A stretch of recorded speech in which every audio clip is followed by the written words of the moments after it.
this is an issue that you look and you want to see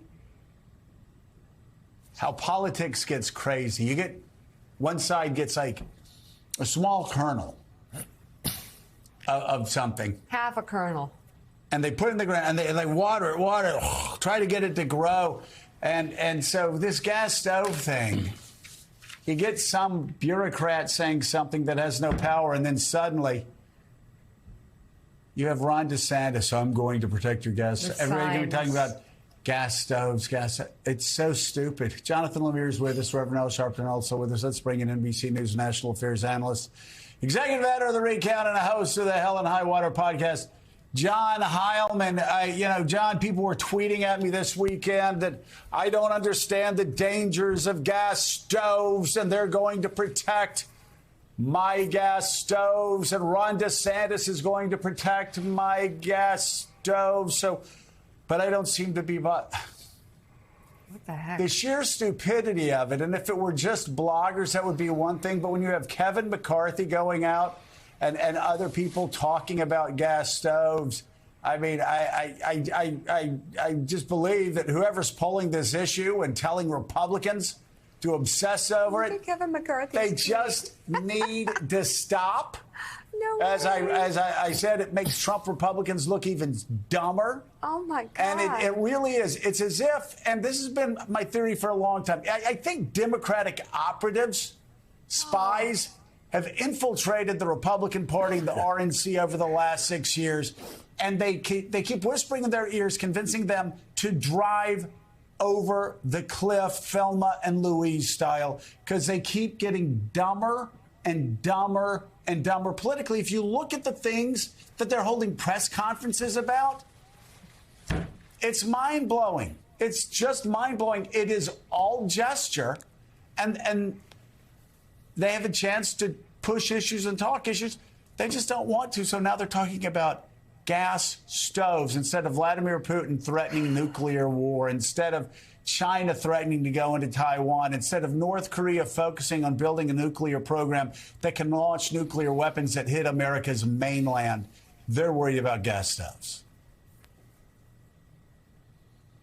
Happy Martin Luther King holiday, Joe, Nika, and everyone else. It's good to see you guys here on this Monday morning. Okay. Try to maintain our bearings here on a day of secular holiness. Joe, the thing is that there's a number of things that are going on here, and I think they're all worth noting. One of which is, the Republican Party has become addicted to this culture of lies and conspiracy theories that they have fomented, right? And so they know that there is a substantial number of people in the country, in their party, who they can convince that this is true, and that it will enrage those people.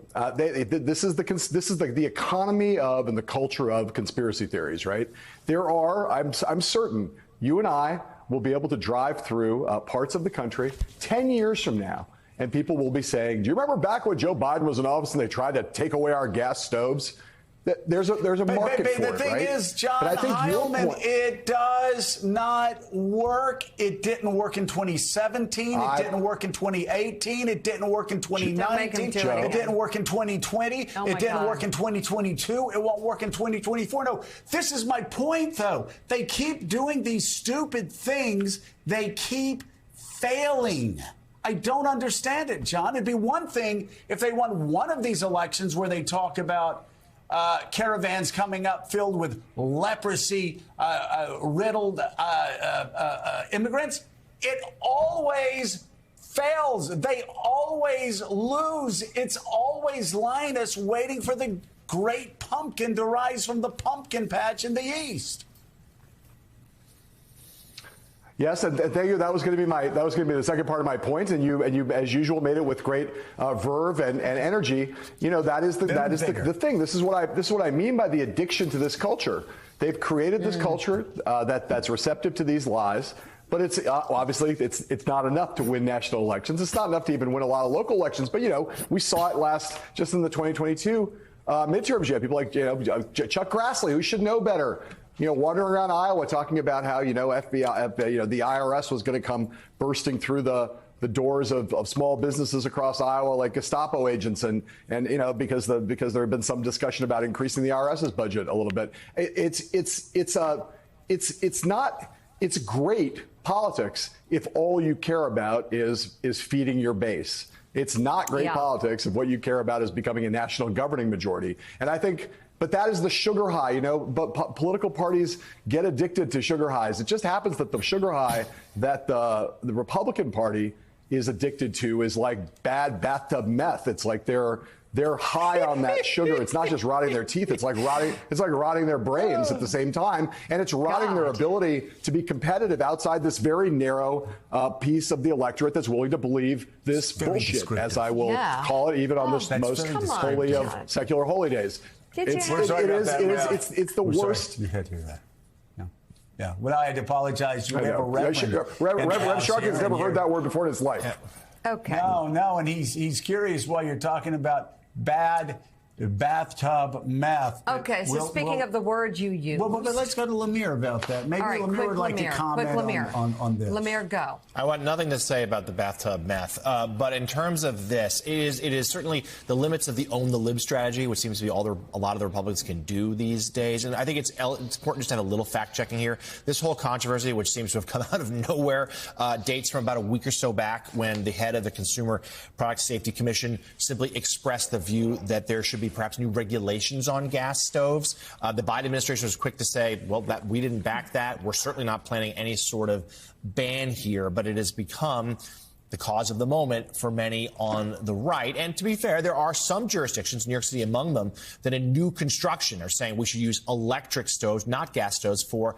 climate changes and for environmental concerns. But the other subplot to this, beyond just the headlines and the nonsense of playing to the base, is that some Republicans think, and we'll see if it's working, they think this is a moment where they can also put the focus back on the Biden administration's energy policies because they had such success, they think, doing so with gas prices last year. But of course, gas prices have now really fallen. That issue's gone. And now they lost the election. But they lost the election. They lost the election. They got beaten in the Senate.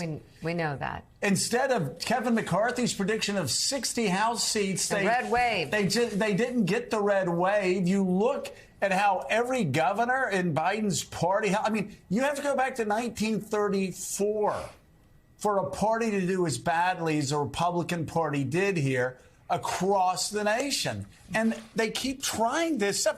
I'm here as a friend telling them. You're no friend. Grow the blank to up. These people. Grow up. You need to start winning elections again.